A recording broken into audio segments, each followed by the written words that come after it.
What's up, y'all? You're watching Chalks Metalworks, and today I'm going to show you the log splitter that I converted into a forging press.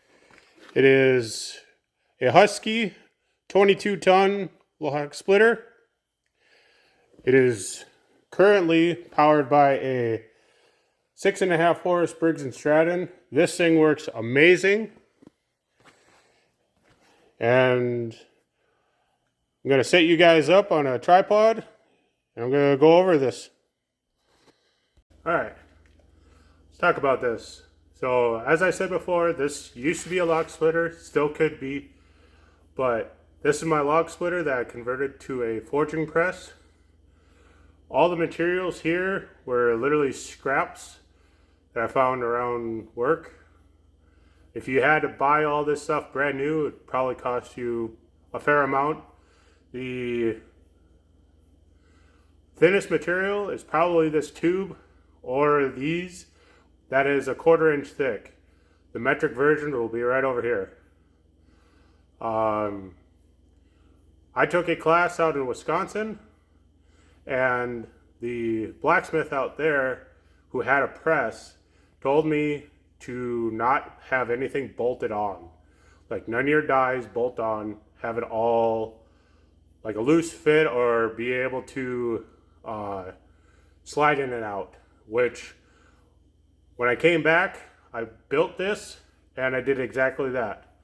So this tab right here swings out of the way, and then these dies just slide out. Both of them will do that. This side right here is fully welded to the log splitter chassis itself. For whatever reason, or I need to upgrade and then sell this, it would be a lot easier to sell it as a log splitter where I'm currently located, because a lot of houses around here use wood for their heat.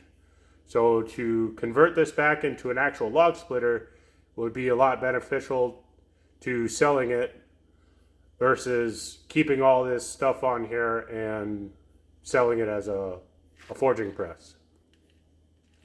If you've seen the Elven Short Sword video, you'll see that I use this thing extensively to making the billet and also drawing out the blade itself. If you haven't, down in the description I will have a link to that video, or just go back like 3 videos or 2 or whatever it is.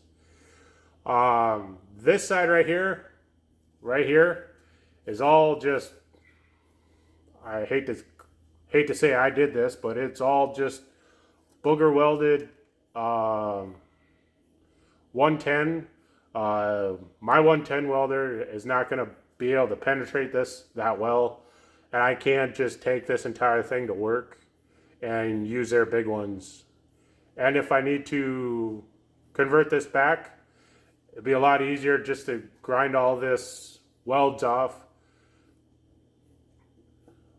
instead of having to grind out one of the big welds. This right here is what I'm talking about. This is a double pass from the welders that we use at work. I work for a manufacturing company that deals with thick materials. So all of this was from there, paid a couple cents a pound for it. I think this entire thing paid like $50 for all the materials. That is for myself personally. If you had to buy this brand new, probably add a 0 to whatever that was for all the materials, all the dies that I have down below me. Each one of these are labeled. This one I haven't quite put a punch in, but all the other ones down there do. This one has a 1 on it.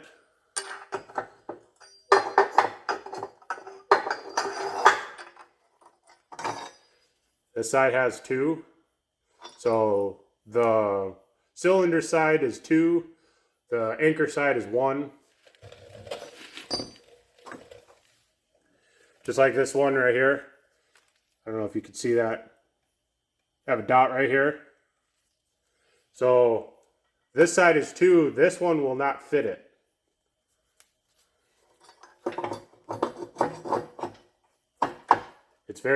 It's a struggle.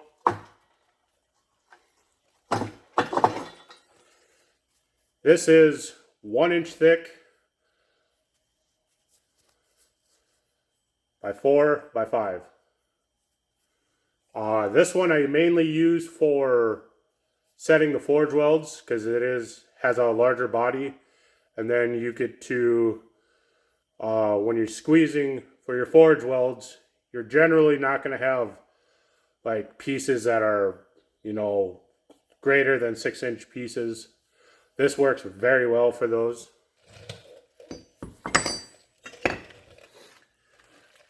I have a pair of very aggressive drawing dies. This is a 1-inch bar, and it mounts to this, I believe this is 1/4 inch, maybe 3/8. And I have a pair of them. Generally, I don't use both of them at the same time because this does move up side to side and up and down. If you've seen the Elven Short Sword video, you will see this thing actually moves quite a bit.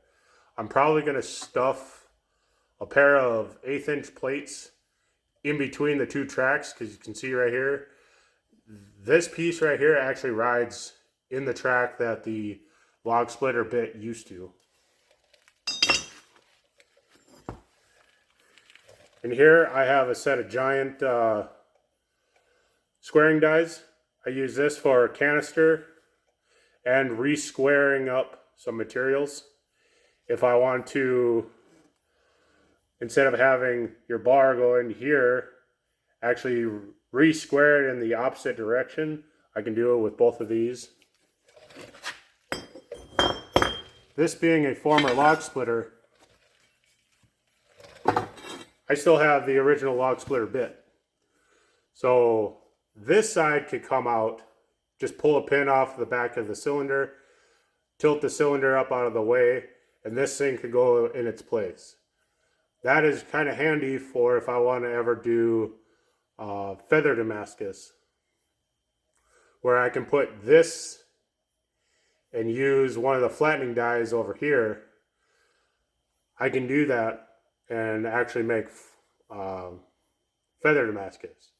If you want to see that, make sure you comment down below.